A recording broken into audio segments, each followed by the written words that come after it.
Okay, here we are. We're going to talk about the Fed, or rather the Federal Reserve, which is a large federal organization run by obviously the United States government. But yeah, the Fed is short for the Federal Reserve.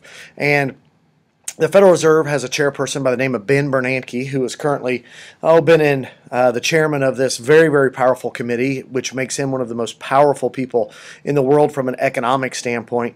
You'll see him from time to time on television testifying before Congress, commenting about the state of the economy and different things. So Ben Bernanke is a very, very important person when it comes to our economy here in the United States and, of course, throughout the world as a result of our size and strength in the economy.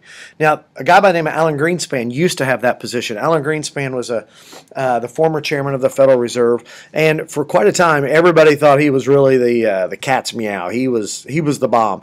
And then some of his policies led to some problems, and some people don't think he's as great as he once was, I guess. A lot of people obviously still respect him for his intelligence and stuff, but a lot of people kind of blame him and some of his policies for the housing collapse of 2008. And you might recognize this lady. I know this picture is kind of grainy, but that's Andrea Mitchell. She is a NBC News correspondent and travels around a lot of times with our Secretary of State, who was Hillary Clinton and now is John Kerry. So two pretty well-known people there, married to one another. And then there's Alan Greenspan. Some people say that he looks like that guy on the right. So, but anyway, moving on.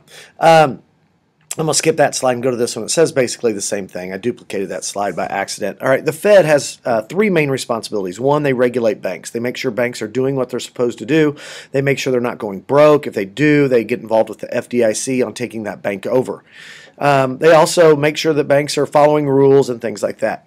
They also, second there, act as the banker's bank. Your local bank has an account at the Federal Reserve, and they can keep deposits there. The Federal Reserve can help out the local bank if they ever need help as a lender of last resort. Now, it's possible a bank might need a loan or need help, even though they're financially viable. So as an example, a bank in an area where a hurricane is hitting, or maybe tornadoes, or some sort of a natural disaster. The bank, most people are going to go get a bunch of money out of the bank, and the bank normally doesn't keep that much cash on hand. So the Federal Reserve would step in and deliver cash, loan them money if they needed it, so that they could pay their customers, give their customers their money, their deposits, to help them stay afloat. And then last, they conduct monetary policy. And I'm going to stop this lecture right now, and I'm going to chop monetary policy up into 2 or 3 shorter videos. And monetary policy is the Federal Reserve's ability to either increase or decrease the amount of money in circulation.